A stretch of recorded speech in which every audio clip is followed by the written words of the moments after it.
ಎಲ್ಲರಿಗೂ ನಮಸ್ಕಾರ.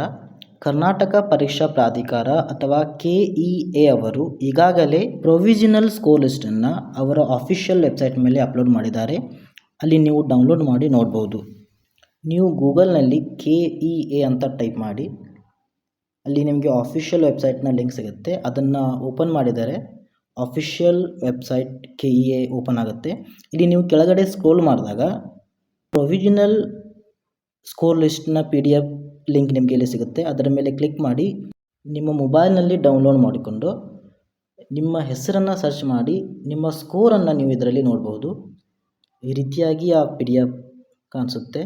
2023 life science cut off marks ನೋಡಬೇಕಾದ್ರೆ ಹೈಯೆಸ್ಟ್ ಸ್ಕೋರ್ ಇಲ್ಲಿ 214 ಆಗಿತ್ತು. ಇದರಲ್ಲಿ ಜನರಲ್ ಮೆರಿಟ್ 204 ಕ್ಯಾಂಡಿಡೇಟ್ಗಳನ್ನು ಸೆಲೆಕ್ಟ್ ಮಾಡಿದ್ರು. ಕಟ್ ಆಫ್ ಮಾರ್ಕ್ಸ್ 166 ಇತ್ತು.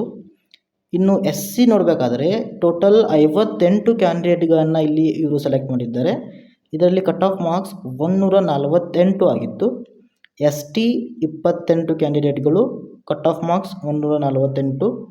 ಆಮೇಲೆ ಕ್ಯಾಟಗರಿ 1 ನೋಡಬೇಕಾದ್ರೆ ಟೋಟಲ್ 16 ಕ್ಯಾಂಡಿಡೇಟ್ಗಳನ್ನು ಇವರು ಸೆಲೆಕ್ಟ್ ಮಾಡಿದ್ರು. ಇದರಲ್ಲಿ 154 ಕಟ್ ಆಫ್ ಮಾರ್ಕ್ಸ್ ಆಗಿತ್ತು. ಇನ್ನು ಕ್ಯಾಟಗರಿ 2A 69 ಕ್ಯಾಂಡಿಡೇಟ್ಗಳನ್ನು ಸೆಲೆಕ್ಟ್ ಮಾಡಿದ್ರು.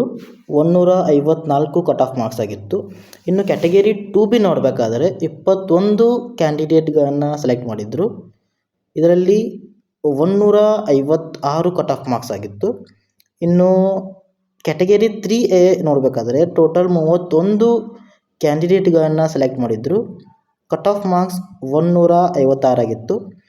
ಕ್ಯಾಟಗರಿ 3B ನೋಡಬೇಕಾದ್ರೆ ಟೋಟಲ್ 26 ಕ್ಯಾಂಡಿಡೇಟ್ಗಳನ್ನು ಸೆಲೆಕ್ಟ್ ಮಾಡಿದ್ರು. ಕಟ್ ಆಫ್ ಮಾರ್ಕ್ಸ್ 160 ಆಗಿತ್ತು. ಈಗ ನಾವು ಟೋಟಲ್ ನೋಡಬೇಕಾದ್ರೆ ಟೋಟಲ್ 453 ಕ್ಯಾಂಡಿಡೇಟ್ಗಳನ್ನು ಇವರು ಸೆಲೆಕ್ಟ್ ಮಾಡಿದ್ರು.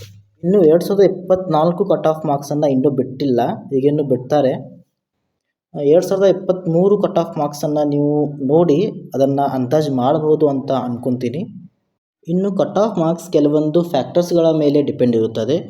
ಮೊದಲನೆಯದಾಗಿ ದ ಡಿಫಿಕಲ್ಟಿ ಆಫ್ ಎಕ್ಸಾಮ್ ಎಷ್ಟು ಡಿಫಿಕಲ್ಟ್ ಇತ್ತು ಅನ್ನೋದರ ಮೇಲೆ.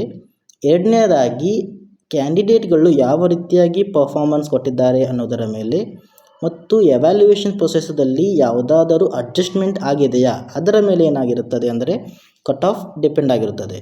ಈಗ 2024 KCET ಕಟ್ ಆಫ್ಗಾಗಿ ನಾವು ಕಾಯ್ತಾ ಇದ್ದೀವಿ. All the best.